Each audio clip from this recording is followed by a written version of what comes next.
Hello dear students, this is our last lecture related to the topic locomotion in protozoa. In our previous lectures, we have already studied about locomotion with help of pseudopodium and with help of cilia. And today we will take up our last locomotory organelle of protozoans, that is flagella. And locomotion with help of flagella, we will study this in context to the euglena, which is commonly referred as the spindle organism due to its shape. So euglena, it is a unicellular freshwater autotrophic organism. Although few species of euglena, they are heterotrophic as well. Euglena is referred as a connecting link between plants and animals, as it possesses features of both of these two groups. Like plants, it has chloroplast with help of which it can undergo autotrophic mode of nutrition, and like animals, it can show locomotion from one place to other with help of its locomotory organelle, which is flagellum. Moreover, euglena also lacks cellulose containing cell wall in its structure. So next, now let us take a look at its morphology. So euglena, it has a spindle shaped body and its anterior end is slightly blunt and its posterior end is comparatively pointed. The outermost layer of euglena is its plasma membrane, and just beneath the plasma membrane is present a thin elastic layer which is referred as the pellicle.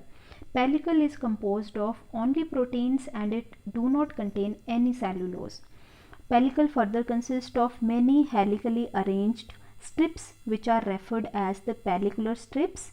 Any two adjacent pellicular strips, they overlap with each other, and the area where they overlap, there appears these marks or striations which are referred as the myonemes. Under the pellicle is present euglena's cytoplasm, which is further divided into ecto and the endoplasm. Most of the structures of euglena, they are present in its endoplasm only, which includes its organelles like mitochondria, endoplasmic reticulum, Golgi apparatus, it's this large nucleus. It also has a contractile vacuole near its anterior part and its chloroplasts. Euglena, it has many long rod shaped chloroplasts which are arranged in a radiating manner near the middle of the body.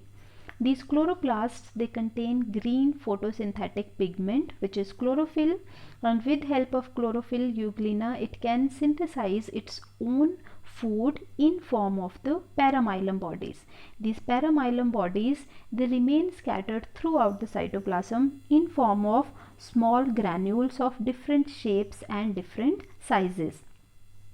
Euglena, it near its anterior part of the body, it has this pit-like depression which is referred as the oral apparatus, which further consists of its opening is termed as the cytostome, which leads into the narrow cytopharynx, and its wide base part is referred as the reservoir. All these terms like oral apparatus, cytostome, cytopharynx, all these names, they are misnomers, as euglena, it do not intake or ingest any solid food. Euglena, it has two flagella. Both of these, they originate from the oral apparatus. One of the flagellum is very short and it do not even emerge out of the oral apparatus and is referred as the non-emergent flagellum. The other one is long flagellum, and it is almost as long as the whole length of the euglena's body, and it also helps in locomotion, so it is referred as the locomotory or the emergent flagellum. Near the base of this locomotory flagellum is present a small swelling which is referred as the paraflagellar body. There is a prominent cup-shaped red pigment spot present on the outer wall of this oral apparatus. This is referred as stigma or the eye spot. This stigma, along with the paraflagellar body, these two, they together, they are referred as the photoreceptor apparatus of the euglena. This photoreceptor apparatus is sensitive for light, and it plays very important role during locomotion.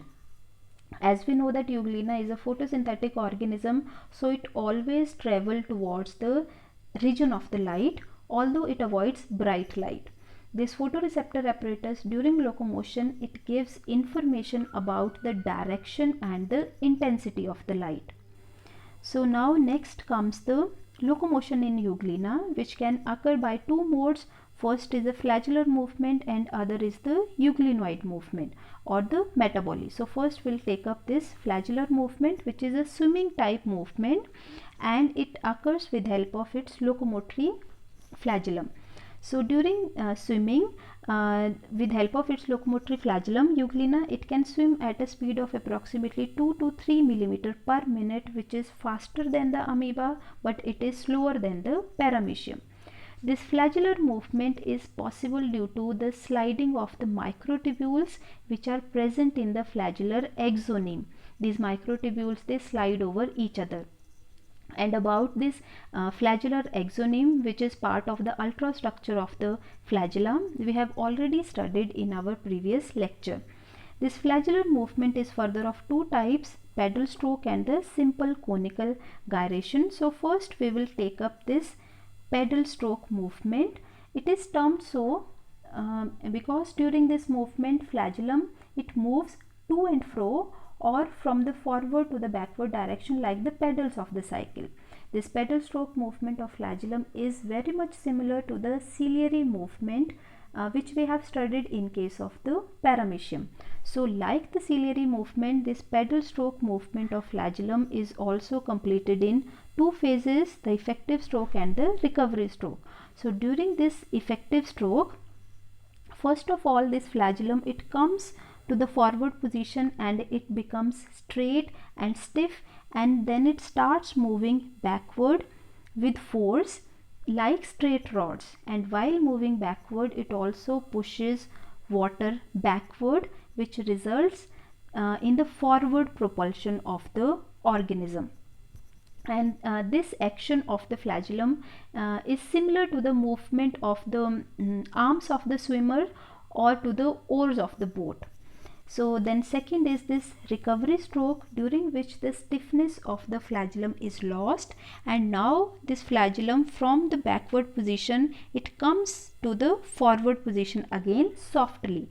So during this movement, this flagellum, it offers minimum resistance to the water, which means while it moves from backward to the forward position, it pushes least amount of water with it. This pedal stroke movement of the flagellum is observed in euglena during rapid swimming. So next type of flagellar movement is the simple conical gyration, the mechanism of which was explained by Gray in 1943.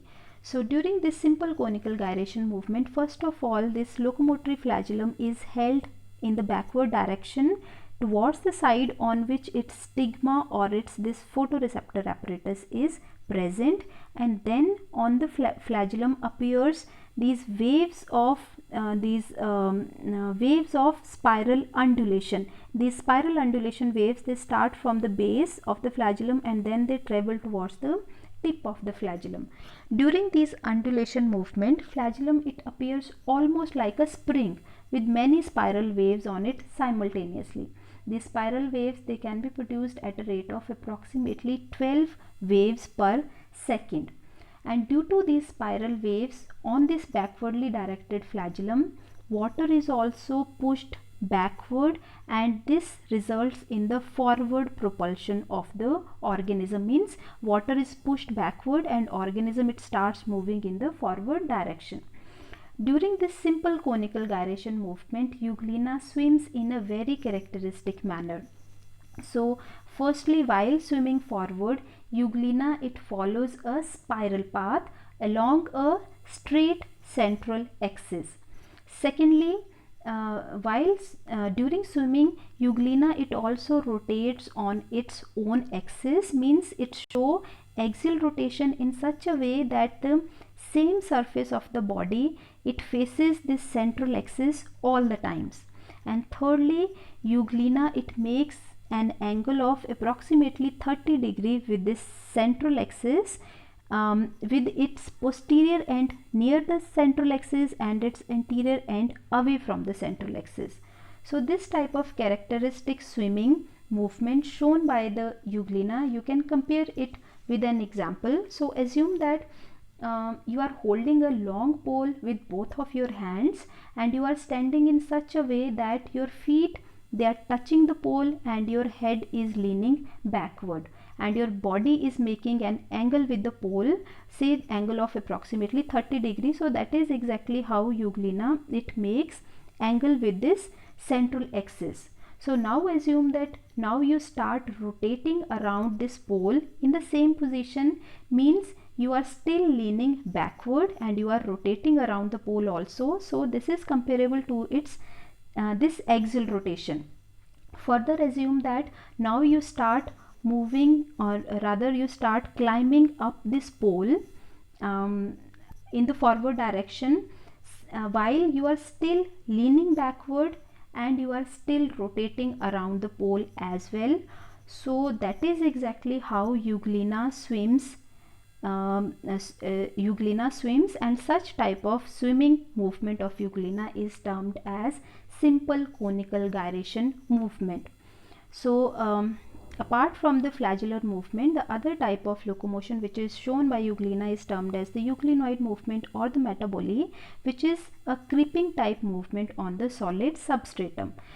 This creeping type movement is shown by euglena due to the flexible nature of its pellicle. Pellicle, as said earlier, it consists of these pellicular strips, and these pellicular strips, they can slide over each other, and due to the sliding of these pellicular strips over each other, they result in contraction or the shortening and widening of a particular region of the euglena's body. This shortening and widening of euglena's body, it starts from the anterior part of the body, and then this movement, it passes on to the middle part of the body like a wave, and then from the middle to the posterior part of the body. So in this way, euglena, it shows very slow worm like creeping movement on the bottom or on the solid substratum. So that is all about the various modes of locomotion in euglena, and here is a summary of what we studied in this lecture. I hope you understood it well, and in case of any doubt, not only in today's lecture but in any previous lectures as well, you can contact me directly. So that is all for today. Thank you so much.